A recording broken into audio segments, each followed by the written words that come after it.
മനുഷ്യൻ ഇവിടെ കൺട്രോൾ തെറ്റിയിരിക്കുമ്പോ നിങ്ങൾ എന്നെ ട്യൂഷൻ പഠിപ്പിക്കാൻ വരരുത്. ആദ്യം നിങ്ങൾ നിങ്ങളുടെ അമ്മയുടെ അടുത്ത് പോയി പഠിപ്പിക്ക് എന്താ മര്യാദ എന്ന്, എന്നിട്ട് നിങ്ങൾ എന്നെ പഠിപ്പിക്കാൻ വാ. എന്റെ മനോ, നീ ഇങ്ങനെ ചാടിത്തുള്ളാതെ കാര്യം എന്താന്ന് പറ. അമ്മയായിട്ട് എന്താ നിന്റെ പ്രശ്നം? ഇന്ന് മാത്രമാണ് അവരുമായിട്ട് പ്രശ്നം.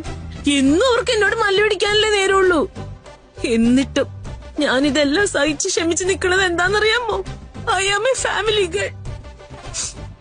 അണ്ടർസ്റ്റാൻഡ്? അങ്ങനെ കുടുംബത്തിൽ പിറന്ന് എന്നെ പോലൊരു പെണ്ണിനെ ഇൻസുലേറ്റ് ചെയ്യുന്നതിന് ഒരു ലിമിറ്റ് ഉണ്ട്. ഇൻസൾട്ട് എന്നാണോ നീ ഉദ്ദേശിച്ചേ? ഞാൻ എന്താണ് ഉദ്ദേശിച്ചെങ്കിൽ നിങ്ങൾക്ക് കാര്യം മനസ്സിലായില്ലേ? ഒരു കാര്യം ഞാൻ പറയാം മോഹനേട്ടാ, സഹിക്കാവുന്നതിന്റെ മാക്സിമം ഞാൻ സഹിക്കുന്നുണ്ട്. ഇനി അത് പറ്റൂല. ഒന്നുകിൽ ഷീ അല്ലെങ്കിൽ I. No I and she together. ഇനി ഈ വീട്ടില് ഞാൻ മാത്രമേ ഉണ്ടാവുള്ളൂ, അല്ലെങ്കിൽ അവര്.